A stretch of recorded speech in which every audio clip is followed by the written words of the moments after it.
and I think it's, you know, uh, and then if he goes out and plays the way that he's played in practice, people are going to be like, well, we were expecting him to go out and light the league on fire this year. I think the Rams have one of the better quarterbacks in the NFL, and the biggest thing is that if he gets that consistency down, they will have one of the best quarterbacks in the NFL.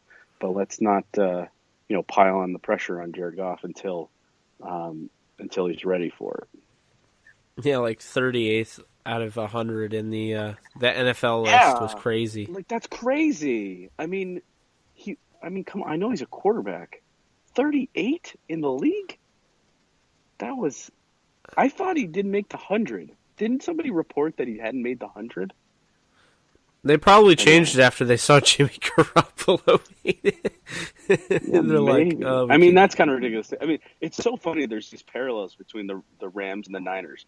The Rams did for a full year last year what the Niners did for about 6 to 7 weeks, and like Jared Goff did for a full year, what Jimmy Garoppolo did for a month and a half. And so it's I feel I keep saying it. The Niners are on the Rams' hip, and they just they're right there, but they haven't done it as long enough. They haven't shown as much. But yeah, that was kind of ridiculous where it looked like Jimmy was going to be in there, but Jared wasn't, and then Jared was 38. Oh my God. Well, yeah, he's got to live up to it now. The hype is starting to get. I don't know. Maybe yeah, I'm sure Jared can handle it, but I just want to be fair to the kid. I absolutely hear you. Remember where I had Jared ranked? Where was it? 98th.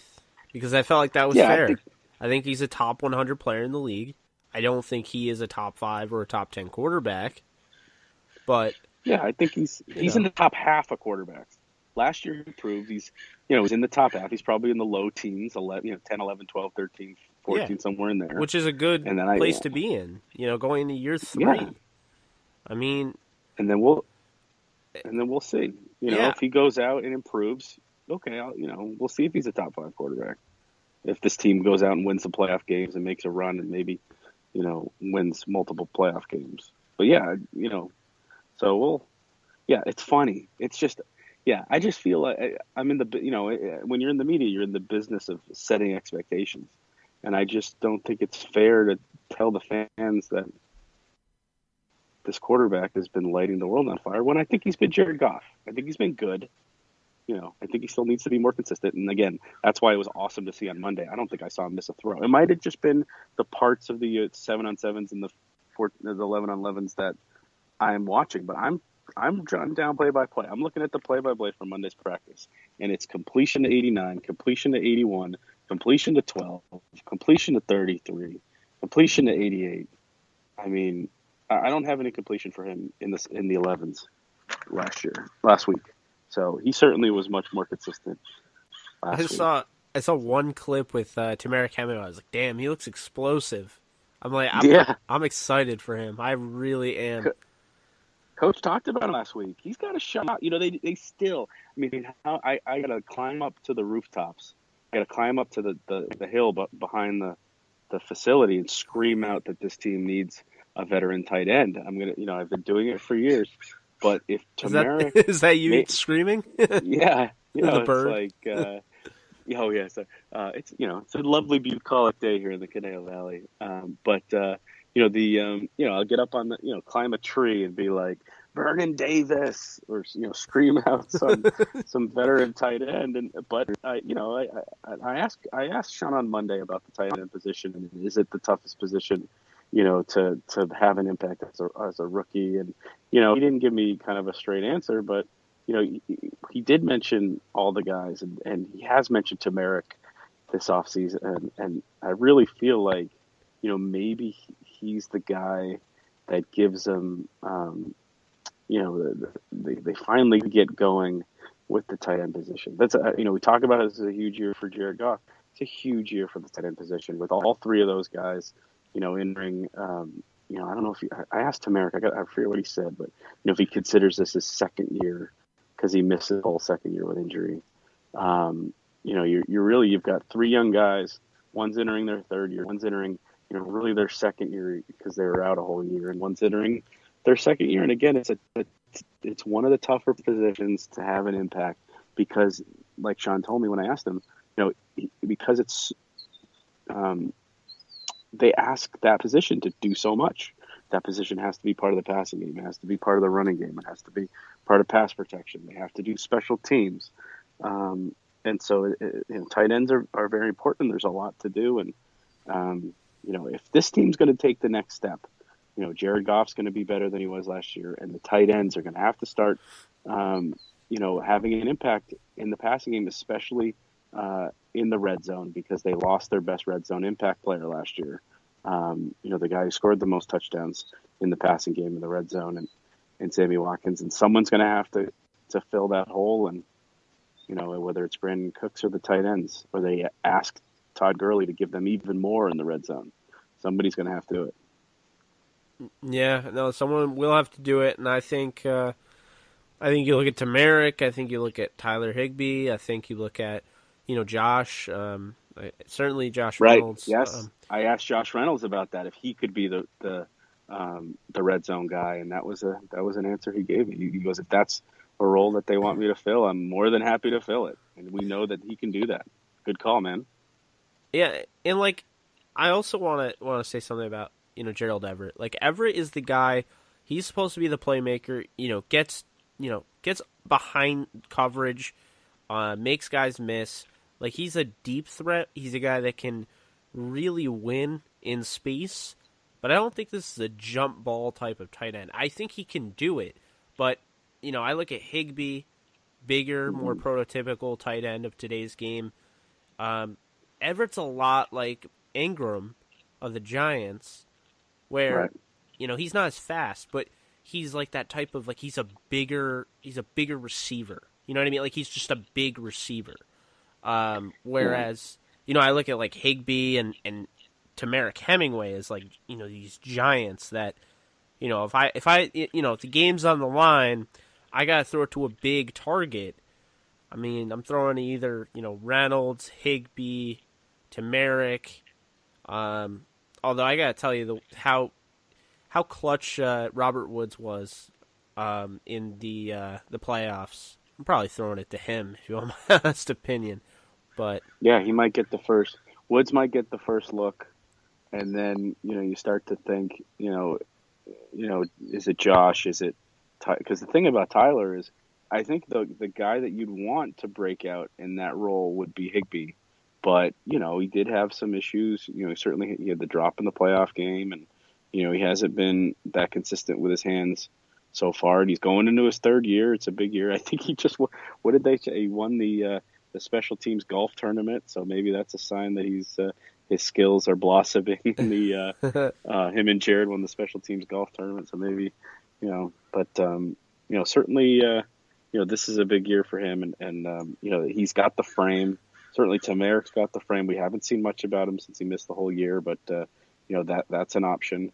And then we'll see. Brandon Cooks, I don't think he's certainly a red zone type of guy, but he did have some moments in New England in the red zone, and maybe that's somebody you can fall back on if the rest of the guys don't fill that hole. Yeah, and you have two running backs that I feel pretty confident in. Yeah, exactly. Todd Gurley and John Kelly. His ability to get as low as possible and use all his leverage to really, gain an extra yard or two. I mean, if that guy. The way I look at it, the way Kayvon Webster made that tackle and Mike Thomas at the 1 yard line in LA against the Saints. I think John Kelly's scoring on that because I think that is how incredibly strong he is as far as his legs and his upper body and the way he is able to really use his leverage to gain a hold. So I think he's going to be used in the red zone as well. I would not be shocked. And I'll say this as kind of a segue as we go into the Rams dominating San Diego. Don't be shocked if the Chargers look at this Rams tight end group and the guy that may be the third guy or the fourth guy. Keep in mind they lost Hunter Henry. Who is going to play tight end for them?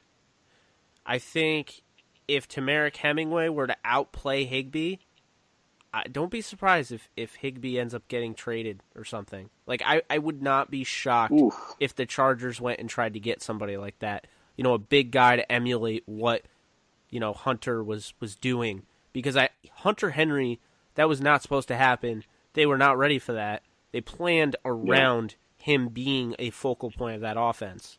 So you have to imagine, a guy with that vertical ability, the guy with that much size, has the ability to block, has the ability to, really box out defenders like, a power forward in basketball. I mean, you have to imagine Higbee or Hemingway, even, my boy Hemingway, would be in the running for that. So, I just, I throw it out there because really, I mean, I think it's a realistic thing. And number two, it's a perfect segue into the fact that the Rams are dominating San Diego. And the Chargers, I don't know if you saw this, Joe, but I saw a tweet. Chargers, once again, the leadership had no idea this was happening. They felt, quote-unquote, blindsided. And I got to tell you, this is not the first time. And it really makes you wonder what the hell is this. I mean, this battle for LA is really a joke. I'm sorry. I'm just going to say it right now. I think the Chargers have a really decent roster. I mean, I really like what they're doing. Really unfortunate with, aforementioned Hunter Henry. But, I don't think they're the second best roster in the league like Colin Cowherd does. But I think they're up there. And I think that they're building something there. They just don't have much behind Phillip Rivers if he gets hurt. But I also just think, it starts at the top. Their issues start with the top. And to me, I just don't know what their owner is. I don't understand Dean Spanos. I really don't.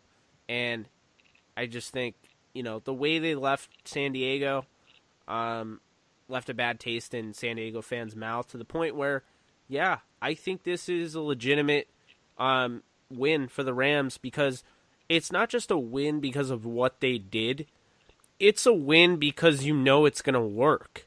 That this is a good team that has Super Bowl aspirations and is being put in the NFC title game by many people, preseason. And they're now, going to be broadcasted all over San Diego. Their games are. And these are a bunch of fans that are really pissed at the Chargers and didn't even want to watch football last year. They kind of were, on the Chargers a little bit, like, well, I can't leave them. I guarantee you get a lot of people that were, iffy on keeping with the Chargers and move over to the Rams. I guarantee you it's gonna be huge for the market. It really is, and man, I just love it. What are your thoughts on that?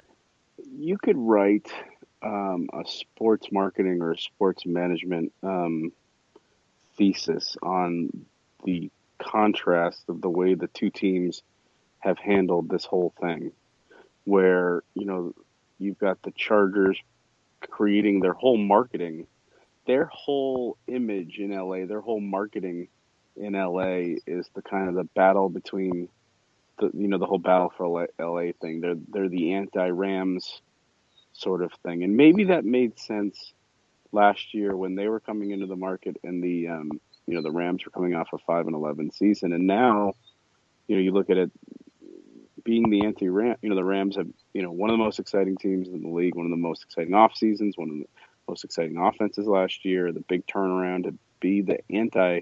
You don't want to be the anti-Rams at this point. And then the Rams have done. They've been every time you get somebody on the record about the Chargers, you've got Kevin Demoff kind of embracing the Chargers, talking about how it's a two-team market. LA's always been a two-team market. You haven't really heard too much. I can't even really think of any bad, kind of, ill will from a Ram source about the Chargers. It's really been, open arms sort of thing. Certainly the fans, with the whole renters thing has been, it's really been about the fans in that regard. But really, this thing made total sense. With the way that the Rams have announced that they want to be Southern California's team and they want to be the team from here to, the